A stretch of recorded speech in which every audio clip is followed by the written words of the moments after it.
আমি এতদিন কোথায় ছিলাম, কেন ভিডিও আপলোড করিনি, আর গাওরাত এই প্রথম কোথায় মোমো পাওয়া যায়, আর সাথে কি কি শপিং করেছি, সব কিছু নিয়ে থাকবে আমার এই ভিডিওটি। হ্যালো এভরিওয়ান, আসসালামু আলাইকুম। কেমন আছেন সবাই? আমি আলহামদুলিল্লাহ ভালো। শুরুতে কি কোথা থেকে ভিডিওটি দেখছেন কমেন্ট করে জানিয়ে যাবেন। এতদিন আমি কোনো ভিডিও আপলোড করতে পারিনি, কারণ আমি অনেক অনেক বেশি ব্যস্ততা দিন কেটেছে। আর সত্যি বলতে আমি ছিলাম বাবার বাড়িতে। আমার খালা, মানে আমার খালামণি, আমার মার ছোট বোন অনেক বেশি অসুস্থ ছিল, যার কারণে দেখা যায় আমি কোনো ভিডিও আপলোড করতে পারিনি। কোনো রিলস বলেন, ডে বলেন, আমি কোনো কিছুই দিতে পারিনি। তবে ইনশাল্লাহ এখন থেকে আমি রেগুলার ভিডিও দেওয়ার চেষ্টা করব। অবশ্যই আমার পেজে চোখ রাখবেন। আর এই তো চলে আসলাম অনেক দিন পর বাবার বাড়ি থেকে শ্বশুর বাড়ি। এসেই তো মার্কেট করতে চলে এসেছি। প্রথমে কিছু খাওয়া দাওয়া করে নিয়েছি, কারণ এই ফার্স্ট টাইম এই রেস্টুরেন্টটার মধ্যেই কিন্তু পাওয়া যাচ্ছে মোমো। আমি কিন্তু এর আগে অনেক জায়গায় খুঁজেছি, তবে আমি কোথাও মোমোটা পাইনি। তবে এই প্রথম এই রেস্টুরেন্টটা হয়েছে কিছুদিনের মধ্যে মনে হয়েছে। তবে মোমোটা তেমন একটা বেশি খারাপ না, আবার অনেক বেশি আহামরি মজাও না, মোটামুটি চলে। তো ফার্স্টে একটা কেক নিয়েছিলাম। ভাই, এই কেকটা কিন্তু খেতে ভালোই লেগেছে, তবে আমার হাসব্যান্ডের কাছে বেশি ভালো লেগেছে, আমার কাছে তেমন একটা ভালো লাগেনি। তারপর নিয়েছিলাম একটা চিকেন রোল আর একটা চিকেন সমুচা।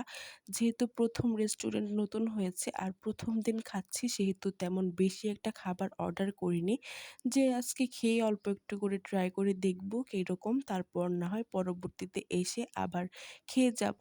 তো হ্যাঁ, চিকেন মোমোটা সরি চিকেন এই রোলটা আর হচ্ছে গিয়ে সমুচাটা মোটামুটি ভালোই ছিল।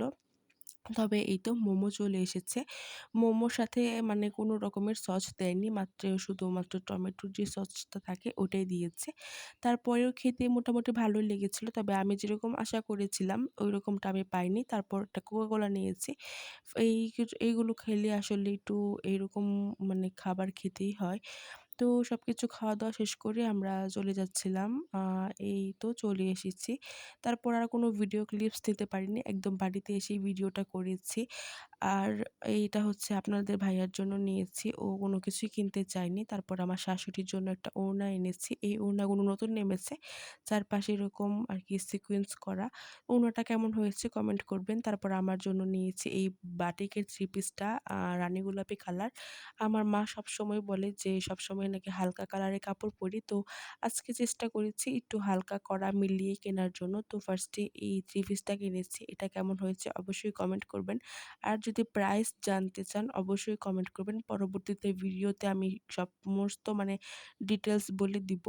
আর এই হচ্ছে গিয়ে আরেকটা থ্রি পিস। এটা একদমই আপনাদের ভাইয়ার পছন্দ। তো এইটা আমি লেস দিয়ে বানাবো, যার কারণে আমি লেসটাও আলাদা করে কিনে নিয়ে এসেছি। ড্রেসের সাথে লেস নেই। তো এরপর নিয়েছি এই গজ কাপড়টা, এটাও লেস নিয়ে এসেছি। এটাও লেস দিয়ে বানাবো। এটাও কিন্তু মানে ওড়নাটা আনা হয়নি। তো লেসটা আমি আরকি চাচ্ছিলাম নেভি ব্লু কালার, তবে নেভি ব্লু কালার কোনো লেসই পাচ্ছিলাম না। যার জন্য এই লেসটা নিয়ে এসেছি হলুদ কালার। তারপর এনেছি আরেকটা গজ কাপড়, একদম লাল টুকটুকা গজ কাপড়। এটা আসলে আমার মায়ের পছন্দ বললামই। মা চায় সবসময় আমি একটু কোনো কালারফুল কাপড় পরি। যার কারণে এটা আমি এনেছি। এটা আমি অন্য একটা ডিজাইনে বানাবো, মূলত আনারকলি ডিজাইনে, যার জন্য একটু বেশি করে আ লেস নিয়ে এসেছি ম্যাচিং করে। আর প্রয়োজনীয় জিনিস যেগুলো ছিল এগুলো আমার শ্বশুর বাবাই এনে দেয়। তবে আজকে ভাবলাম যে গিয়েছি নিয়ে আসি। তারপর একটা গামছাও এনেছিলাম। তো এই পর্যন্ত এই ভিডিওটি কেমন